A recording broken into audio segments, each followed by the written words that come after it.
జగన్మోహన్ రెడ్డి గారి ఈ కూటమి ప్రభుత్వాన్ని ఎలా అలర చేయాలి, ఈ కూటమి ప్రభుత్వాన్ని మనం ఎలా ఎదుర్కోవాలి, ఈ కూటమి ప్రభుత్వం విజయవంతంగా ఎదురు నడుపుతుంది, ఈ సూపర్ 6 పథకాలు అన్ని కూడా అమలైపోయి మనం చేసేది ఏంటి, ఈ ప్రజల్లోకి మనం ఎలా వెళ్ళాలి అనేసి తప్పుడు ఆలోచనలతోటి ఈ రాష్ట్రంలో ఎరువుల కొరతలు వచ్చేసినాయి, ఈ రాష్ట్రంలో ఎరువులు దొరకట్లేదు, ఈ రాష్ట్రంలో రైతులు ఇబ్బందులు పడిపోతున్నారు, రైతులు రోడ్డెక్కేది అని మన జగన్మోహన్ రెడ్డి గారు పేటిఎం బ్యాగ్స్ రోడ్డు మీదకి వచ్చి ఎరువులు దొరకట్లేదని ఈ రకంగా తిరుగుతారా?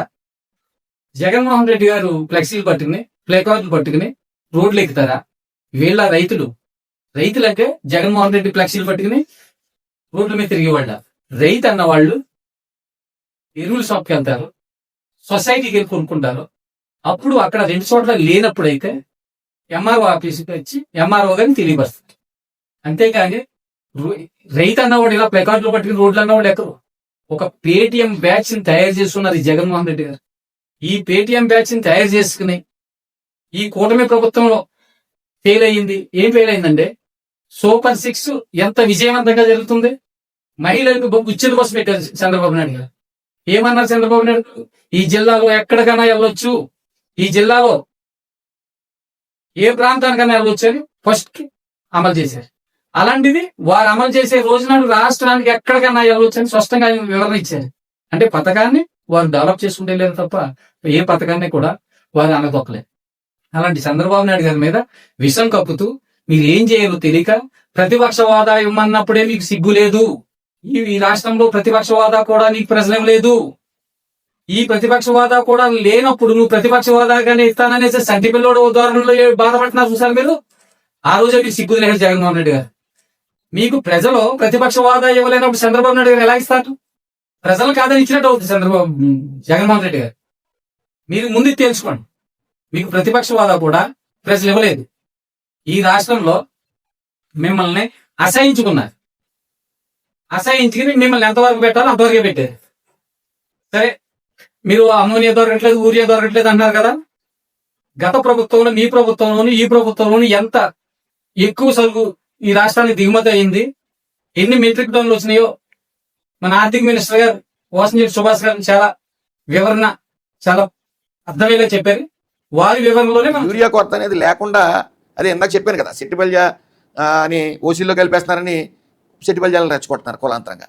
ఇలా కులాల మధ్య కుంపట పెట్టి పబ్బం గడిపారు కాబట్టి 11 సీట్లు పెరిగింది. ఈ రోజున యూరియా విషయానికి వస్తే గతంలో కొన్నాళ్ళ క్రితం మీరు చూశారు, ఉప్పు షార్టేజ్ వచ్చేస్తుందంటే అధిక మొత్తంలో 4-5 నెలలకు ఒకసారి విక్రయించే ఉప్పుని బల్క్గా కొనేసేటప్పటికి నిజంగా ఉప్పు షార్టేజ్ వచ్చింది. అదే ఫార్ములా ఇక్కడ వాడుతూ ఉన్నారు. మేము సాగునీరు ఇస్తూ ఉన్నాం పుష్కలంగా, దానివల్ల కొద్దిగా యూరియా ఎక్కువ పడవచ్చు, దానికి పూర్తిగా అంగీకరిస్తాం.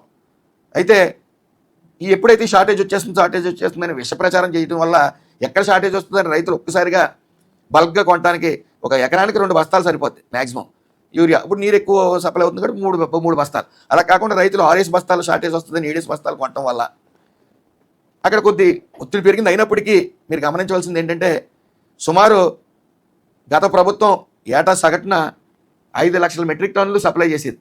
కానీ ఈ ప్రభుత్వం ఈ ఖరీఫ్ సీజన్కి మేము సుమారు 7 లక్షల మెట్రిక్ టన్నులు ఈ రాష్ట్రం అంతా కూడా సప్లై చేయడం జరిగింది. అలాగే మన జగన్మోహన్ రెడ్డి ఆ ట్విట్టర్లో పోస్ట్ చేశారు, ఒక లైన్లో రైతులు యూరియా కోసం నిలబడితే షార్టేజ్ వచ్చింది, రైతులు ఇబ్బంది పడిపోతా ఉన్నారని. అంటే ఆయన ఉద్దేశం ఏంటంటే, బలం ఉన్న వాళ్ళు ముందుకు వెళ్ళిపోవాలి, కొట్టేసుకోవాలి, అక్కడ ఎవరికి అందిని యూరియా బస్తాలు తెచ్చేసుకోవాలనేది అతని ఉద్దేశం. ఇప్పుడు ఈ రోజున ఎక్కడైనా సరే, ఒక రైల్వే కౌంటర్లో కానీ బస్సు కౌంటర్లో కానీ ఎక్కడైనా సరే లైన్లో నుంచి మనం తెచ్చుకునే ఆచారం ఉంది. అది కూడా తప్పు కింద మరి ఆయన చేస్తున్నాడంటే ఈ రోజున సిగ్గుపడే విషయం. అలాగే సుమారు ఆగస్టు నెలాఖరికి 5,69,712 మెట్రిక్ టన్నులు యూరియా సప్లై చేయడం జరిగింది.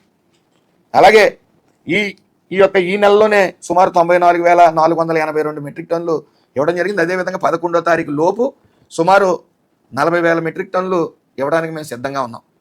ఎక్కడ షార్టేజ్ లేదు, కేవలం విష ప్రచారమే ఇక్కడ జరుగుతూ ఉంది. వాళ్ళు ఏదైతే సూపర్ 6 అమలు కాదు, ఇది అనితర సాధ్యం అని చెప్పి వాళ్ళు విష ప్రచారం అలాగే ఎగతాళి చేయడం మనం చూసాం.